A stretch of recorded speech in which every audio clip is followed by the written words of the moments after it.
Le ralentissement de la croissance économique a entraîné une surproduction dans l'industrie de l'acier en Chine, devenue par conséquent un fardeau de plus en plus pesant.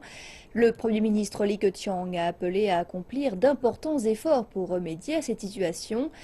Wuhan Iron and Steel est l'un des premiers producteurs d'acier du pays et l'une des 500 premières entreprises au monde.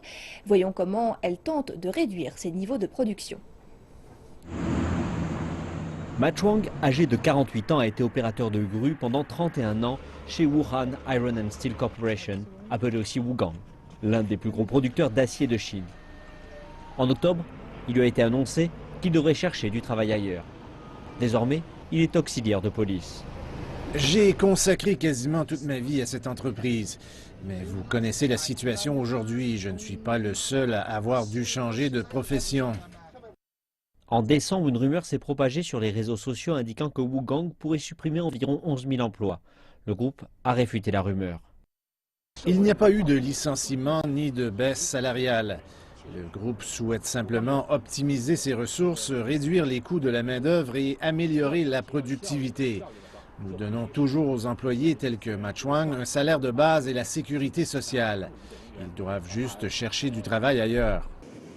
Il s'agit d'un passage hivernal très froid pour la plus grande industrie de l'acier au monde. Trop d'acier a été produit. Et comme la demande baisse, les prix ont également chuté. Les 380 km de chemin de fer dans l'usine de Wugang, de 21 km², ne sont plus occupés par le transport de piles d'acier. De nombreuses lignes de production ont fermé. Le temps est désormais au changement. Le mois dernier, le Conseil d'État a annoncé des plans de réduire de 100 millions de tonnes la capacité de production d'acier au cours des 5 prochaines années. Il restera 150 millions de tonnes. Aucun nouveau projet lié à l'acier ne sera autorisé. Des usines dépassées seront fermées et des entreprises zombies qui ont cessé de produire mais n'ont pas officiellement fermé seront éradiquées. Les producteurs d'acier ont un besoin urgent de réduire la surcapacité, comme le premier ministre Li s'y est engagé, et avec la détermination de braves combattants. Il faut pour cela des efforts de renforcer la production d'acier en vue d'adopter des technologies avancées et de fabriquer de l'acier de meilleure qualité.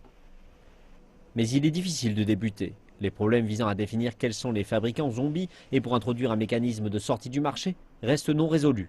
Et la plus grande difficulté demeure le replacement des employés non utilisés. Le gouvernement déclare qu'un demi-million de travailleurs du secteur de l'acier devraient perdre leurs emplois dans le cadre des efforts visant à réduire la surcapacité.